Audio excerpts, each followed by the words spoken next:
नमस्कार, आप देख रहे हैं 4PM। मैं हूं आपके साथ सिमरन। आम चुनावों के बाद भारत में 18वीं लोकसभा गठित हो गई। नरेंद्र मोदी लगातार तीसरी बार प्रधानमंत्री बनने वाले दूसरे नेता हो गए। आपको बता दें कि बीजेपी को भले ही अपने बलबूते पूरा बहुमत नहीं मिला, लेकिन सहयोगी दलों के साथ एनडीए गठबंधन को बहुमत से 21 सीटें ज्यादा मिली और मोदी के नेतृत्व में एनडीए सरकार बन गई। बता दें कि आम चुनावों में मोदी को उनकी ध्रुवीकरण की राजनीति से तगड़ा झटका लगा और जनता ने मोदी को पूरी तरह से नकार दिया और बीजेपी महज 240 सीटों पर ही आ गई। लेकिन कहावत है ना कि रस्सी जल गई लेकिन ऐठन नहीं गई। ये कहावत नरेंद्र मोदी पर जो बिल्कुल सटीक बैठती है। आपको बता दें कि नरेंद्र मोदी परीक्षा पर चर्चा तो करते हैं लेकिन नीट मामले पर चुप हैं। मन की बात करते हैं लेकिन जनता के मन की बात जानने का प्रयास नहीं करते, सिर्फ अपने मन की बात करते हैं। देश में हुए भ्रष्टाचार एक के बाद एक सामने आ रहे हैं। किसान आज भी सड़कों पर है, लेकिन मोदी की तानाशाही कम होने का नाम ले ही नहीं रही है। बैसाखी पर आने के बाद भी मोदी को जनता की समस्याओं से कोई लेना देना नहीं है। वहीं तमाम आशंकाओं को दरकिनार करते हुए सरकार ने बीजेपी सांसद ओम बिरला को दूसरी बार भी स्पीकर बनवा दिया। इसके साथ ही सत्ता पक्ष और विपक्ष ने भावी राजनीति की नई इबारत भी लिख दी है, जो भारतीय संविधान को लेकर आरोपों प्रत्यारोपों की लड़ाई बनकर सामने आ रही है। लोकसभा चुनावों में विपक्षी इंडिया गठबंधन और खासकर कांग्रेस ने बीजेपी के 400 पार के नारे को संविधान बदलने के खतरे से जोड़कर संविधान की हिफाजत करने को जबरदस्त चुनावी मुद्दा बनाया।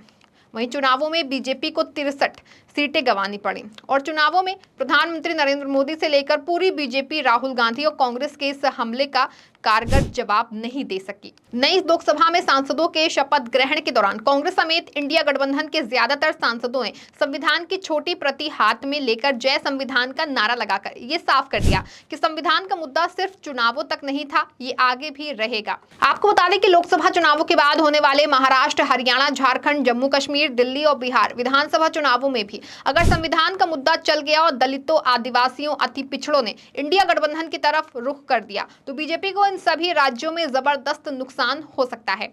वहीं विपक्ष के संविधान मुद्दे की काट के लिए बीजेपी ने आपातकाल के उन दिनों की यादें आगे कर दी हैं, जब 19 महीनों के लिए तत्कालीन कांग्रेस सरकार ने देश में लोकतंत्र पर ताला लगा दिया था और राजनीतिक बंदियों से देश की जेलें भर दी गई थी। वहीं सदन में आपातकाल का मुद्दा इस सत्र में तब उठा जब स्पीकर ओम बिरला ने सदन में आपातकाल की निंदा की।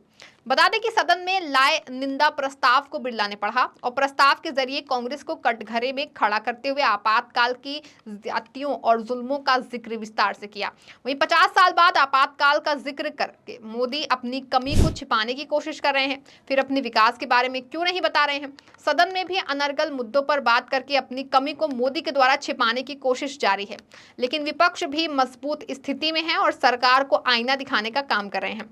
वहीं इस तरह बीजेपी ने कांग्रेस और उसके संविधान बचाओ नारे का जवाब देते हुए ये कहा कि संविधान अब नहीं तब खतरे में था जब देश पर आपातकाल थोपा गया था और ऐसा करने वाली कांग्रेस को संविधान बचाने का नारा लगाने का कोई अधिकार नहीं है। आपको बता दें कि बीजेपी के इस तीर ने कांग्रेस को भी परेशान किया। कांग्रेस इस मुद्दे पर इंडिया गठबंधन के वो घटक दल जिनके नेता और कार्यकर्ता आपातकाल के शिकार हुए थे, कांग्रेस के साथ नहीं खड़े हो सकते हैं। वहीं इसकी एक झलक सदन में तब देखने को मिली जब ओम बिरला के प्रस्ताव के विरोध में कांग्रेस सांसद लगातार नारेबाजी करते रहे, लेकिन समाजवादी पार्टी, डीएमके और राजद जैसी पार्टियों के सदस्य चुप रहे। वहीं सत्र के दूसरे दिन कांग्रेस सांसद शशि थरूर ने जब शपथ लेने के बाद जय संविधान का नारा लगाया तो स्पीकर ने उन्हें टोकते हुए कहा कि संविधान की शपथ तो आप ले ही रहे हैं। बता दें कि राष्ट्रपति के अभिभाषण में भी आपातकाल का जिक्र आने पर भी कांग्रेस ने ऐतराज जताया और कांग्रेस संगठन महासचिव केसी वेणुगोपाल ने लोकसभा अध्यक्ष को पत्र लिखकर अपना विरोध प्रकट किया। वहीं नेता विपक्ष राहुल गांधी ने लोकसभा अध्यक्ष ओम बिरला के साथ शिष्टाचार मुलाकात में भी कहा कि आपातकाल पर प्रस्ताव अनावश्यक था क्योंकि इस मुद्दे पर कई बार बहस हो चुकी है। वहीं कांग्रेस नेताओं का यह भी कहना है कि 49 साल पुराने मामले को उठाकर बीजेपी सिर्फ अपनी खींच और डर जता रही है। कांग्रेस अध्यक्ष मल्लिकार्जुन खड़गे ने भी प्रधानमंत्री नरेंद्र मोदी पर अघोषित आपातकाल का जो है वो आरोप लगाया है, जिसको लेकर कांग्रेस नेता ओंकारनाथ सिंह ने बड़ा बयान देते हुए कहा कि जिस जनता ने 1977 में इंदिरा गांधी और कांग्रेस को चुनाव हराकर उन्हें आपातकाल की सजा दी थी, उसी जनता ने महज 2.5 साल बाद इंदिरा गांधी को 2 क्षेत्रों रायबरेली और मेंढक से जिताया था और कांग्रेस को 350 से अधिक सांसदों का विशाल बहुमत भी दिया था। इस बीच जो है वो समाजवादी पार्टी ने संविधान के मुद्दे को नई धार देकर नई बहस शुरू कर दी है। सपा सांसद और दलित नेता आर.के. चौधरी ने संसद के नए भवन में प्रधानमंत्री नरेंद्र मोदी की ओर से स्थापित सिंगोल को हटाकर वहां संविधान को स्थापित करने की मांग की है। वहीं सिंगोल को लेकर के आर.के. चौधरी कहते हैं कि सिंगोल राजतंत्र और तानाशाही के राजदंड का प्रतीक है, जिसकी भारत के संवैधानिक लोकतंत्र में कोई जगह नहीं है। उसकी जगह संविधान को स्थापित किया जाना चाहिए। आर.के. चौधरी के इस बयान का विपक्षी इंडिया गठबंधन ने पुरजोर समर्थन किया है, जबकि बीजेपी इसे भारतीय संस्कृति और तमिल जनभावना का प्रतीक बताते हुए सिंगोल का बचाव कर रही है।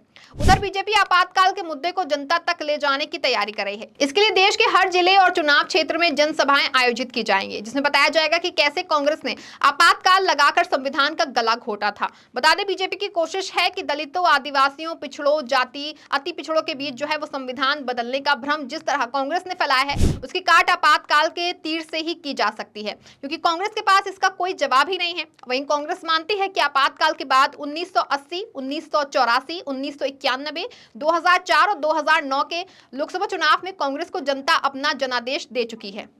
इसीलिए चुनाव मुद्दा जो है वो अब नहीं चलेगा। ये आरोप प्रत्यारोप बताता है कि लोकसभा चुनावों के नतीजों के बाद संवाद और सहयोग की जो संभावना जताई जा रही थी, उसको पहले दिन ही नष्ट कर दिया गया है। ऐसा माना जा रहा था कि अब बीजेपी के बहुमत से काफी दूर रह जाने और सहयोगी दलों के समर्थन से चलने वाली एनडीए सरकार का रुख अब विपक्ष के प्रति बदलेगा। वहीं उम्मीद ये भी थी कि राहुल गांधी की अगुवाई में पहले से ज्यादा मजबूत विपक्ष के साथ सत्ता पक्ष का संवाद और सहयोग का दौर शुरू होगा, क्योंकि विपक्ष की उपेक्षा अब संभव नहीं होगी। लेकिन जिस तरह के तेवर सत्ता पक्ष और विपक्ष दोनों ने दिखाए हैं, उससे यह आशंका मजबूत हो गई है कि 18वीं लोकसभा में सहयोग और संवाद नहीं बल्कि एक दूसरे को नीचा दिखाने की होड़ ज्यादा रहने वाली है।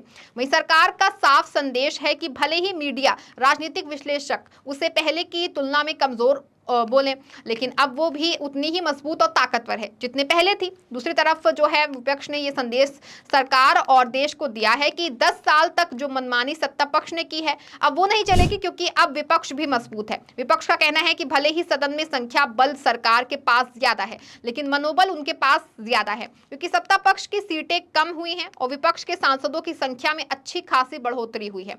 बता दें, दूसरे को कमजोर साबित करने और खुद को दूसरे से ज्यादा मजबूत दिखाने की ये होड़ आने वाले दिनों में और तेज होगी और संसद में सत्ता पक्ष और के प्रतिपक्ष का जो टकराव लगातार वह बढ़ता दिखाई देगा।